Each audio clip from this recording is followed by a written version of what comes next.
अभी मैं इसी चीज को देख रहा था, समझने की कोशिश कर रहा था कि एल्विश यादव का इतना बुरे समय चल रहा है कि आज जेल में है ना।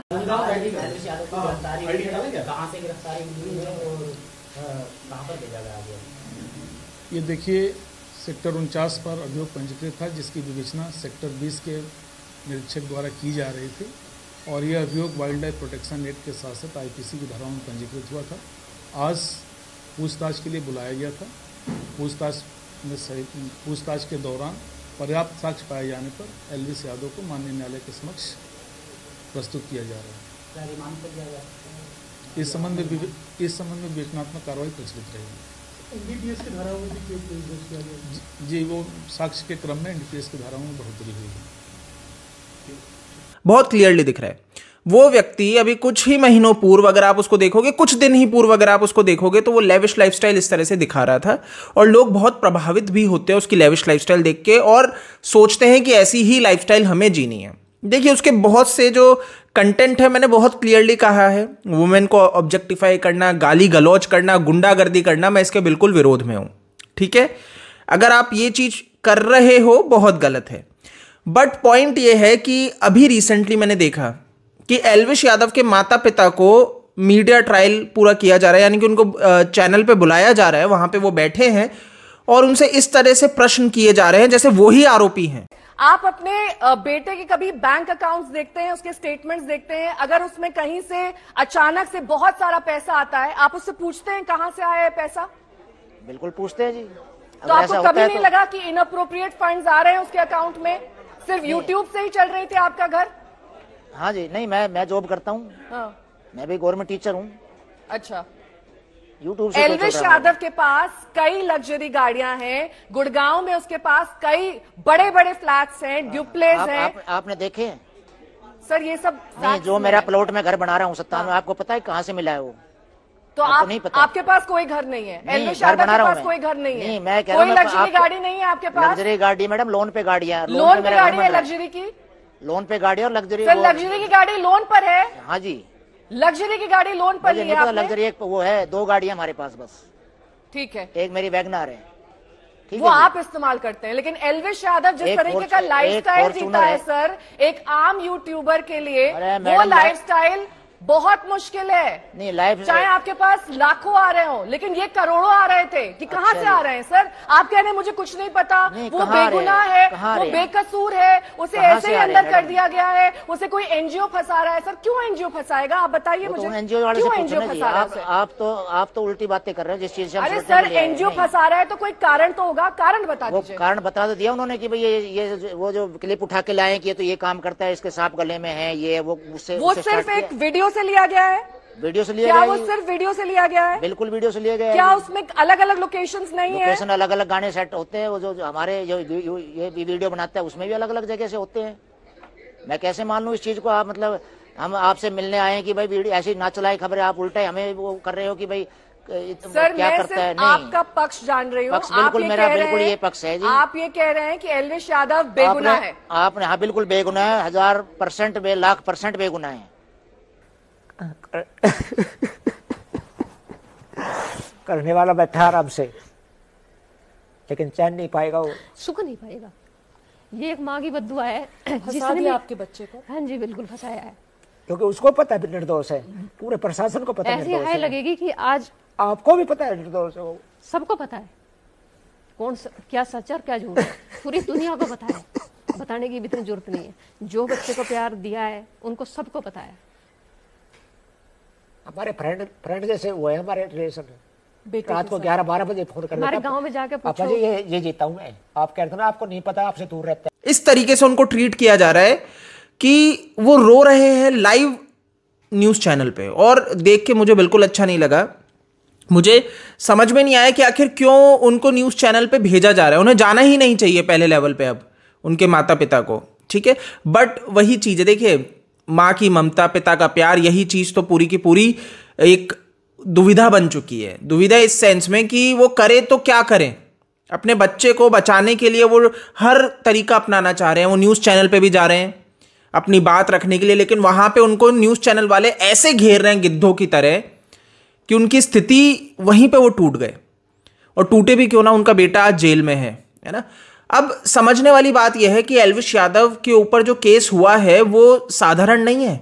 अगर किसी को अभी भी ये समझ में नहीं आ रहा है, उनको ये लग रहा है कि एल्विश यादव बहुत मामूली से उसमें, और बहुत से लोग तो अभी ये खुशी मना रहे हैं कि एनडीपीएस एक्ट उसके ऊपर लगा था, उसको ये कह दिया गया कोर्ट में कि वो क्लैरिकल मिस्टेक था, यह तो राहत है एल्विश को। नहीं, कोई राहत नहीं है, इसको मैं आपको समझाता हूं। इसकी सप्लाई करने वाला व्यक्ति बन रहा है, तो पेडलर वाला जो उसके ऊपर लग रहा है उसमें तो और घातक और बुरा फंसेगा। बट समझने वाला विषय यह है कि एल्विश यादव, क्या आज 25 वर्ष का एक ये लड़का ये सारी चीजें कर सकता है? आप बड़े से बड़े यूट्यूबर बन जाओ, आप 2-2, 3-3 करोड़ कमा लो महीने के, पर क्या आप इतना इजीली एक ऐसा रैकेट चला सकते हो? मुझे नहीं लगता, जब तक आप ऐसे किसी उसमें फंस ना गए हो। यानी कि अगर, है ना, पुलिस कोर्ट जेल तो गया है, अब कोर्ट में अगर ये प्रूव हो जाता है कि ये सारी चीजों में लिप्त है, तो ये मास्टरमाइंड नहीं है, ये तो ध्यान रखिएगा। ये व्यक्ति मास्टरमाइंड हो ही नहीं सकता जो इन सब चीजों को कर रहा है। ये सिर्फ एक मीडियम है, इसको फंसाया जा रहा है। लेकिन हां, ये इसमें अगर लिप्त है तो दोषी डेफिनेटली होगा। फंसा, ब्रेन वॉश हुआ, जो भी हुआ, 25 वर्ष की उम्र है, ब्रेन वॉश किया जा सकता है, लेविश लाइफस्टाइल दिखा के और पैसा और इन सब चीजों से व्यक्ति भ्रमित हो जाता है। और मुझे ऐसा लग रहा है कि यहां पे एल्विश के साथ यही हुआ है, क्योंकि जिस तरह की उनकी लाइफस्टाइल देखी जा रही है, जिस तरह से बताया जा रहा है लोन पे वो गाड़ियां लेके और ये सारी चीजें कर रहे थे, पर एक लोन पे गाड़ी लेना, महंगी महंगी लग्जरी गाड़ी, क्यों आपको आवश्यकता है? यानी कि आप दिखाना पसंद करते हो, डेफिनेटली शोबाजी कहेंगे जिसको, तो इसकी आवश्यकता नहीं थी, बट उन्होंने की जो साइड कर देते। चलिए एक अलग विषय है। बट अब जो पुलिस है, नोएडा पुलिस, उन्होंने गिरफ्तारियां कर रहे हैं, 2 और गिरफ्तार किए। विनय यादव जो कि एल्विश का करीबी दोस्त है, और मतलब इसके भी लाख से ऊपर तो इंस्टाग्राम पे फॉलोअर्स हैं। और यहां पे पुलिस ने यह बताया, और दूसरा ईश्वर को गिरफ्तार किया, तो पुलिस ने यह बताया जो विनय यादव है ये करीबी दोस्त है और ये दोनों साथ में पार्टी ऑर्गेनाइज करते थे, ठीक है। और एफआईआर में इसका नाम नहीं था, एल्विश का नाम है, लेकिन इस व्यक्ति का नाम नहीं था, विनय यादव का और ईश्वर का। लेकिन दोनों अब लिंकअप, जो प्रश्न किए जा रहे हैं, जो ग्रिल किया जा रहा है, उससे जो कड़ियां जुड़ती जा रही है, उसमें इनका नाम निकल के आया। अब इनसे भी प्रश्न किया गया, इनसे जब ग्रिल किया जा रहा था, प्रश्न किए जा रहे थे, उसमें जो इनकी बातें निकल के आई, उससे इनको अरेस्ट कर लिया गया। ऐसे ईश्वर ये बैंकेट हॉल चलाता है, और कहा जा रहा है कि ये व्यक्ति, जो ये पार्टी होती थी, रेव पार्टी होती थी, जहां पे ड्रग्स और ये सारा धंधा चलता था, स्नेक वेनम वहां पे प्रोवाइड किया जाता था लोगों को, तो ये सारी चीजें इसके यहां पे ये करता था। जो सपेरा है उसके साथ उसका लिंक था, विनय के साथ, और ये सारी चीजें चल रही थी। पर मैं फिर कहूंगा कि एल्विश यादव बुरे संग में फंसा। एल्विश यादव जो शुरुआत किया था, है ना, इवन लड़ा ऐसे ऐसे लोगों से, लेफ्टिस्ट लॉबी से लड़ा, है ना, हिंदूवादी पूरी कट्टर सोच के साथ, सनातनी शेर, उसको क्या हो गया एकाएक कि वो इस तरफ भ्रमित होने लगा। अच्छा खासा वो बुरा फंसा है, और यहां पे आप समझ लो, बुरा फंसा है और निकलना उसके लिए बहुत ज्यादा मुश्किल हो सकता है। यहां पे अगर ये गुनाह प्रूव हो जाता है ना, तो एल्विश यादव 20 साल के लिए जेल जा सकता है। इसमें 20 साल तक की सजा है। अब वो जज के ऊपर है, वो कितने साल दे क्या ना दे, बट 20 साल तक की एल्विश को सजा हो सकती है। अभी 25 वर्ष की उम्र है, पूरा करियर तबाह हो जाएगा। उनके माता पिता टूट चुके हैं। मैं पहले भी कहा हूं, फिर कहूंगा कि उनके माता पिता की यहां पे गलती है, और यह गलती है कि उन्होंने अपने बच्चे को, देखिए वो बोलते हैं हमारा बच्चा बिल्कुल ठीक था न्यूज पे बैठ के, उसके आचरण सबसे हम खुश थे। किस आचरण से आप उसके खुश थे? है ना, आप किस आचरण से खुश थे? वो जब अपने वीडियोस में लड़कियों को ऑब्जेक्टिफाई करता था, उनके बारे में अभद्र भाषा का प्रयोग करता था, आप इससे खुश थे? इससे प्राउड फील करते थे? या जब वो किसी को पीट देता था, गुंडागर्दी करता था, या इससे आप प्राउड फील करते थे? मुझे दिक्कत ही यहां पे है, जब व्यक्ति सिगरेट, फूफू, नशा कर रहा है, आप इससे खुश थे? किस चीज के लिए आप प्राउड महसूस करते थे? ये प्रश्न है। तो दिक्कत हुई, गलती हुई, लेकिन अगर एल्विश यादव यहां पे निकल के आता है, मेरा तो यहां पे यही होगा कि इस व्यक्ति को अपना राह सुधार लेना चाहिए। ईगो ले डूबेगा, अहंकार ले डूबेगा। अगर उसे आज भी यही रहता है कि मुझे तो प्रूव करना है कैसे भी कि मैं सही था, और अगर वो इसी राह पे चला तो गलती हो जाएगी, है ना, उसको ये राह तो बंद करनी पड़ेगी, ठीक है। वो जिस चीज के लिए फेमस हुआ, उसको वही चीज को पकड़ के रखना चाहिए। देशभक्ति और हिंदू राष्ट्र के लिए जो वो लड़ा वो बहुत जरूरी है। अब दोस्तों, जैसा कि मैंने आपको कहा कि एल्विश यादव के लिए राहत अभी नजर नहीं आ रही है। जिस तरह से कड़ियां जुड़ती जा रही है, नाम निकल के आ रहे हैं, एल्विश का नाम निकल के आया है और ये चीजें पूरी लिंक होती जा रही है कि एल्विश यहां पे सप्लाई करता था, जो उस पर एक्ट लगा है। और एनडीपीएस एक्ट बहुत साधारण नहीं है ना, जिसको लग रहा हो बहुत ईजी है तो नहीं। हाँ, एक्सक्यूज, अच्छा वकील, महंगा वकील कर लिया जाए तो यहां पे बेल मिल सकती है। पर वो बेल मिलने में भी आप मान के चलो इसको 4-5 महीने जेल में गुजारने पड़ सकते हैं। तो ये बहुत वो नहीं है। पर हां, भारत देश में जेल जाने मतलब कलंक नहीं है आज के वक्त पे। आप जेल जाओगे, जेल से बाहर आओगे तो आपको और प्रेस करके उठा दिया जाएगा। हो सकता है कल को आप किसी पॉलिटिकल पार्टी को रिप्रेजेंट कर दो या भारत सरकार के साथ काम मिल जाए आपको, ये सब भी हो सकता है। तो अचंभा मत करिएगा कि दोषी लोग जेल जाते हैं, बेल पे बाहर आते हैं और राइज कर जाते हैं, उल्टा और राइज कर जाते हैं। जितना वो पहले नहीं कर रहे थे उससे ज्यादा राइज कर जाते हैं। अब एल्विश के साथ क्या होगा ये देखना रहता है, बट ये केस बहुत ही ज्यादा पेचीदा है एल्विश के लिए। उसका बचना बहुत ही ज्यादा मुश्किल होता जा रहा है जिस तरह से कड़ियां जुड़ रही है। अब आप ये पुलिस वाले को सुन लो, है ना, ये क्लियरली किस तरीके से बता रहे हैं कि क्यों 2 लोग गिरफ्तार किए गए। मुकदमा अपराध संख्या 461/23, जिसमें कुछ दिनों पहले एल्विश यादव की गिरफ्तारी हुई थी, उसी संदर्भ में आज 2 अन्य लोगों की गिरफ्तारी हुई है।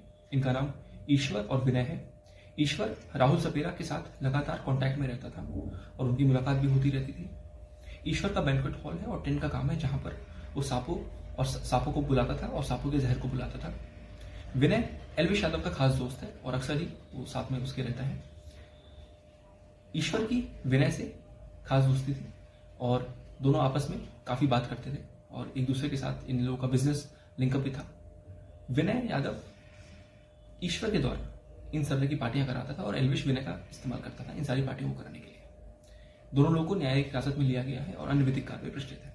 और इतना ही नहीं, जो 2 लोग गिरफ्तार हुए उनकी भी सुन लो। एक ईश्वर तो कह रहे मैं तो एल्विश को जानता ही नहीं है सारी चीजें।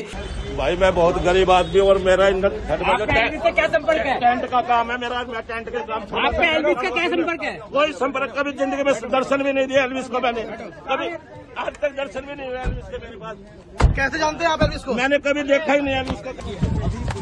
कैसे जानते हैं एल्विश को आप? दोस्त है मेरा भाई। हाँ? दोस्त है। क्या आप भी साहब का करते थे? नहीं भाई, आप पकड़ो मत यार, क्या कर रहे हो आप? कैसे आप भी साहब करते थे क्या? रोहित से बात है। रोहित से क्या संपर्क है? अब क्या सच है क्या नहीं है तो आगे धीरे धीरे हमें पता लग जाएगा। बट ये बहुत क्लियर मैं फिर से कहूंगा, एल्विश की जो लाइफस्टाइल है बिल्कुल ठीक नहीं है, बहुत गंदी लाइफस्टाइल है ना।